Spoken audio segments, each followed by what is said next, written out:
مين هي الست دي وايه علاقتها بالبنت الصغيرة اللي اتلقت في الصحراء وبندور على اهلها؟ تفاصيل كتير جدا وان شاء الله نوصل لخطوة كويسة جدا في الموضوع ده.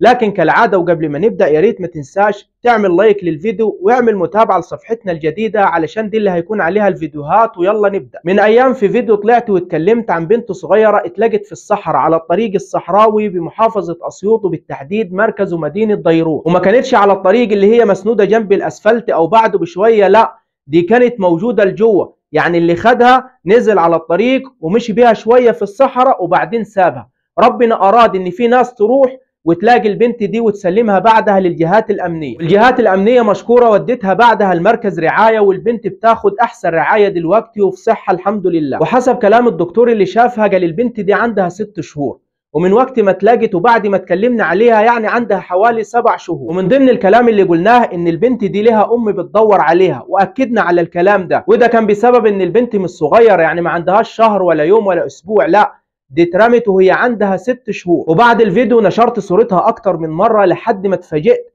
ببنت بتبعت لي صوره رضيعه بتقول لي ان في واحده ست بنتها اتسرقت منها وممكن تكون هي البنت اللي انتوا لقيتوها. فلما جيت اقارن ما بين الصوره اللي هي بعتها وصوره البنت اللي اتلاقت وبندور على امها، لقيت فيه شبه كبير جدا ما بينهم.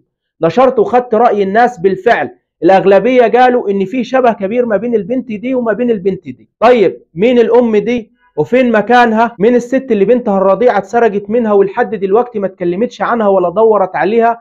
قالت معرفش عنها اي حاجه. ايوه بالظبط زي ما سمعت كده، قالت لو اعرف مكانها فين او سكنها فين انا هدلكم عليها. اللي حصل ان الست دي مشرده، احنا عطفنا عليها وعلشان نساعدها جبناها عندنا في البيت، وفي الوقت ده كانت حامل. والكلام اللي انا بقول لك عليه ده وحسب تاريخ الصوره المتاخده من 7 شهور او 8 شهور. قالت ان هي كانت بتيجي عندنا وهي حامل، ومن خلال الكلام معاها قالت ان زوجها طردها في البيت وحاليا مشرده بتنام في الشارع. وبعدها جت لهم بعد ما ولدت بايام وكان على ايدها البنت الرضيعه اللي صورتها قدامك دي. المهم بعد الصوره دي بايام قالت سمعت ان بنتها اتسرقت منها وهي نايمه جنب المستشفى. ايوه امها كانت نايمه بيها جنب المستشفى، مستشفى في القليوبيه اسمها القصر العيني، والبنت اتاخدت منها وهي نايمه وصحت فضلت تدور عليه. فرديت وقلت لها عايزين نوصل للست دي باي طريقه. قالت والله ما اعرف عنها اي معلومه غير بس الناس اسمها سوسن وكانت مشرده وبينها ما بين زوجها مشاكل وطردها من البيت وجات هنا. فقلت لها طب بعد ما اتسرقت منها بنتها دي راحت فين او فين مكانها؟ قالت ما اعرفش. انا بعدها بايام شفتها في فيديو واقعه في مشكله وبيصوروها. اول ما قالت لي كده فرحت وقلت الحمد لله ده طرف خيط هنوصل به للست دي. فين الفيديو او شفتيه على اي صفحه او ايه عنوانه؟ برضه قالت ما اعرفش. فقلت لها خلاص انا هعمل بحث وابعت لك مجموع سكرينات لمجموعه فيديوهات عن الحالات اللي انت بتقوليها دي وانت تطلعي لي منها الست. حافظه شكلها؟ قالت حافظاها ولو شفتها في اي صوره هدلك عليها. وبالفعل بدات رحله البحث عن الفيديوهات اللي من النوع ده. كانت واقعه في مشكله، بيقول ان هي كانت بتخطف كانت بتخدر عيل والكلام اللي انتوا عارفينه تمام. والبنت كانت جايله لي ان هي في حاله نفسيه صعبه، ومن خلال قعدتها في الشارع خدت مخدرات، يعني تعاطت المخدرات بعد ما اتشردت في الشارع، علشان حتى الناس اللي هم مسكوها اتهموها ان هي بتخدر الواد وبتشرب مخدرات والكلام اللازم منه. المهم بدات ابحث وابعت لها الفيديوهات، هي الست دي تقول لا، هي الست دي تقول لا، لحد ما الحمد لله بعت لها سكرين لفيديو قالت هي دي بالظبط. متاكده؟ قالت ايوه هي دي. فخلاص كده الحمد لله وصلنا ليها.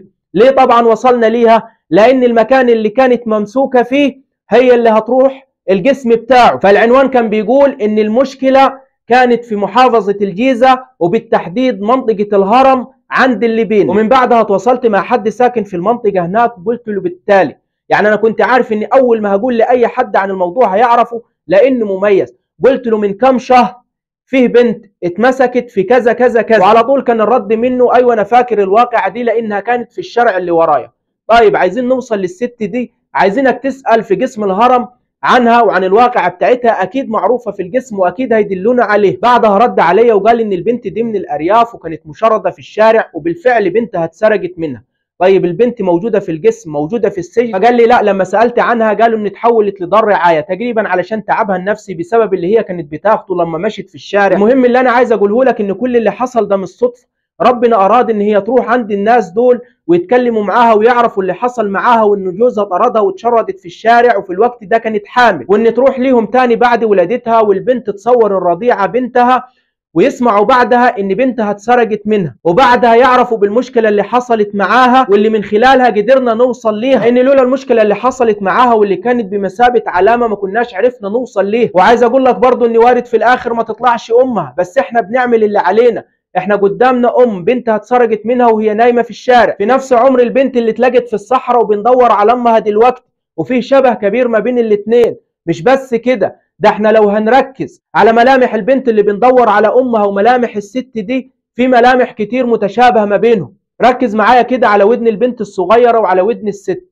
مش بس كده، ركز على الحته اللي تحت مناخيرها بالظبط، وركز على الحته الزايده اللي هي في شفتها من فوق، وركز على الدجن وعلى العين والرموش وشكل الجبهه. سبحان الله، ملامح الاتنين متشابهه بشكل كبير، وتقدروا تقولوا لي رايكم في الموضوع ده، وان شاء الله تطلع امه. فرجاء من الاجهزه الامنيه تتحرك، والحمد لله الاتنين في ايدكم. اذا كان البنت اللي اتلقت في الصحراء ودي في مركز ديروت بمحافظه اسيوط، او الست اللي احنا بنحاول نوصل ليها في محافظه الجيزه قسم الهرم. اتمنى من كل الناس اللي بتشوفني دلوقتي تساعدنا وتشارك الفيديو ده في كل مكان. بس كده، واي جديد هطلع ابلغ حضراتكم بيه. اشوفكم على خير، والسلام عليكم ورحمه الله وبركاته.